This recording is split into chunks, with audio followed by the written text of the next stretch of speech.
we've come to the party conferences, all three of the party conferences, in order to promote a debate around what we should do with examinations at 16. What should 16-year-olds know is probably at the heart of this debate about the future of exam reform.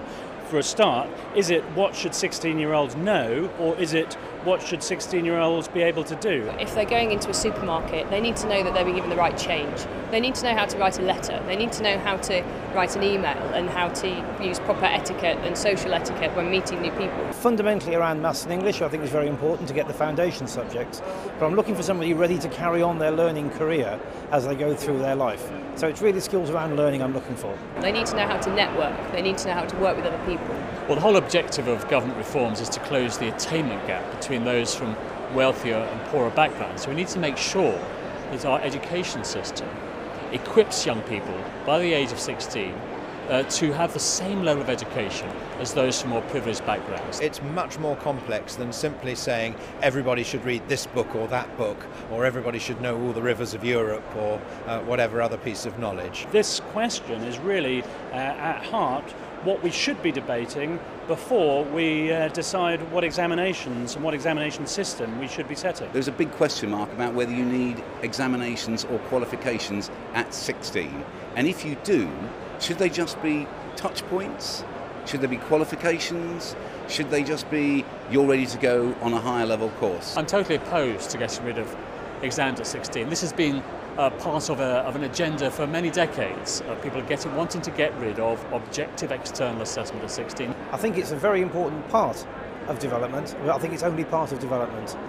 They have the confidence that somebody's reached a certain point in time in their learning, and have an independent verification of that is useful, but it's not the only thing we rely upon. It's not really about the assessment on its own.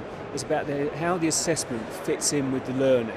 And we can develop a whole range of approaches to this, but we need to understand what it is that people want us to achieve at the end. Do they want our assessment to stimulate something in the classroom, and if so, what is it, and how does the assessment do that? We underplay internal assessment in this country, in stark contrast to other countries, and what we should be doing is we should be ensuring that every single teacher is highly trained in these very high order skills of assessment. You can't assume that qualifications reform is the key to system improvement. It is part of a complex jigsaw. What we want to ensure is that a curriculum focus is sustained in these policy discussions, and then qualifications play their role in terms of fair and accurate assessment of a rich and engaging curriculum. In this country, we tend to say, let's do an examination. Now let's find out what we're examining. And that's the wrong way round. I think Michael Gove has asked exactly the right questions. And the right question is about whether the curriculum that we've got meets the requirements of students themselves, of schools, and of the economy. In terms of what the government needs to do now is they need to make sure they're engaging the stakeholders, and they need to be very transparent about what they're doing so that parents understand, so that employers understand, so that teachers understand exactly what education is going to look like and why we're doing this. The government, I know, wants to engage as many people as possible in the design of both the primary curriculum and the secondary curriculum, because that's the way you get the best product. And that is what's happening. To date, the profession has not been properly engaged in that debate. One concern I have, really, I think, is whether or not the employer's voice is getting sufficient volume in this debate. Quite rightly, there's a lot of academic interest. Quite rightly, there's a lot of professional interest from the teachers. I'd just like to raise a bit of a flag for the employers, actually saying that at the end of this journey the student goes through ends at my door.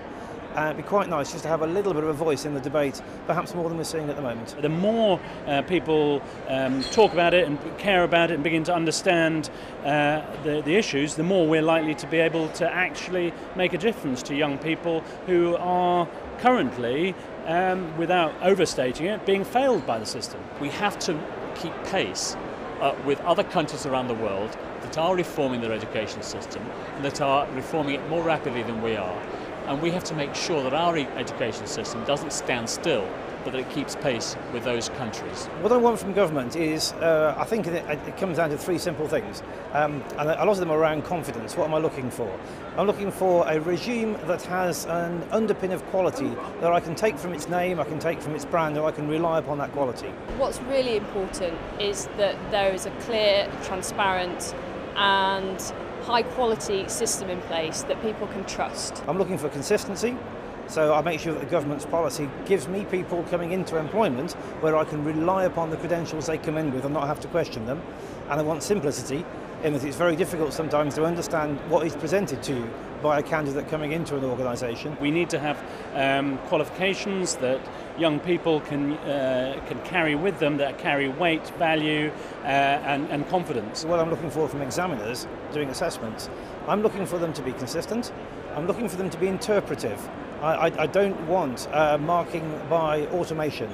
I'm looking for somebody to take the time to understand what's being put down and the thought process the student has gone through as well. Learning is the most important thing, the teaching and the learning. And the assessment there is to aid that teaching and learning, not hinder it.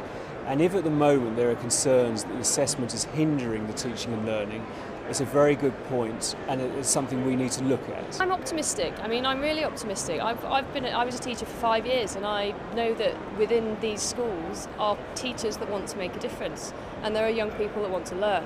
And we've just got to make sure that we've got all of the parts right, all the moving parts right, to allow that to happen. Get involved in the debate. We have to start now, because it will take quite some time for the education sector to reach any kind of consensus at all. We're not living in a dream world here. It will take time to do. Now is the time to start doing it.